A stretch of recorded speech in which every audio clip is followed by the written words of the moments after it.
When it comes to the issue of race in America, John Lewis has been at the heart of almost every key discussion for more than 6 decades. I spoke with the Georgia congressman during a recent SoCal visit alongside his Democratic colleague, Karen Bass.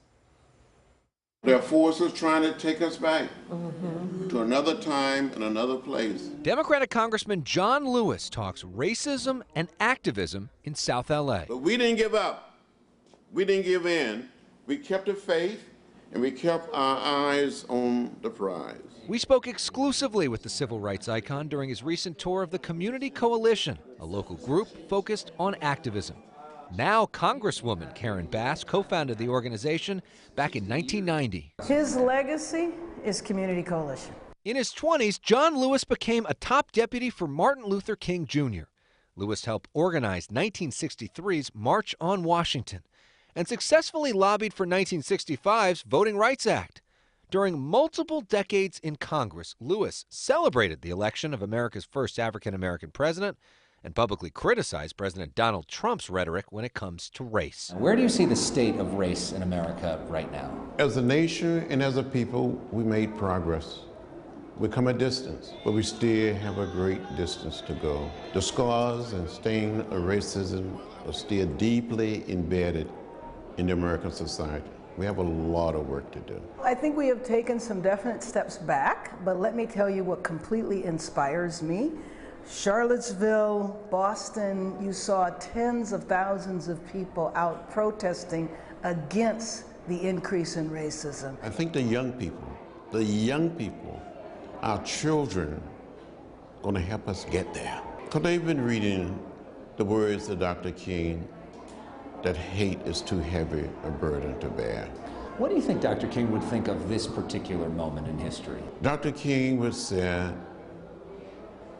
be brave, be courageous, be bold, stand up, and speak out, and help redeem the soul of America. Over decades of nonviolent protests, Lewis has been arrested 45 times. In 1965, he was viciously beaten while crossing the Edmund Pettus Bridge in Selma, Alabama. Lewis's story portrayed in the Oscar-winning film Selma. What gives you the strength when you're being attacked, when people are throwing stuff at you, when people are calling you names? We studied. We had a wonderful, wonderful teacher by the name of James Lawson, who lived here in Los Angeles. Every Tuesday night at 6:30 p.m., as students, he taught us the way of love, taught us the philosophy and the discipline of nonviolence. He taught us to study the life of Gandhi. We couldn't deviate from that. So when people were beating us, or pouring hot water, or hot coffee, or spitting on us, we looked straight ahead.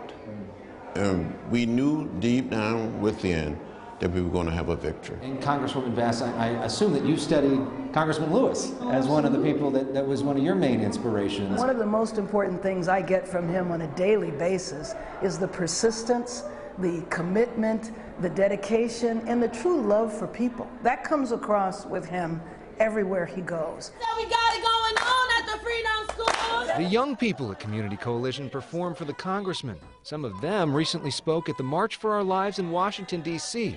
They say Lewis has inspired a life filled with activism. I feel more than honored. I feel more than lucky. I feel blessed to be here, to be in this place, to see these young people. What do you see as your legacy, as the lesson you want everybody to take from your life that you pass on to all these kids? I said to young people and people not so young, I just tried to help out. Just trying to help out. Trying to make a contribution. Thank you all very, very much. Thank you. And what a contribution he's made. Our thanks to Representatives John Lewis and Karen Bass and the folks at the Community Coalition. And since Lewis has spent his life fighting for the right to vote, it's a good time to remind you that some vote-by-mail ballots are already arriving for the California primary election in June. The deadline to register to vote is May 21st, and Election Day is June 5th.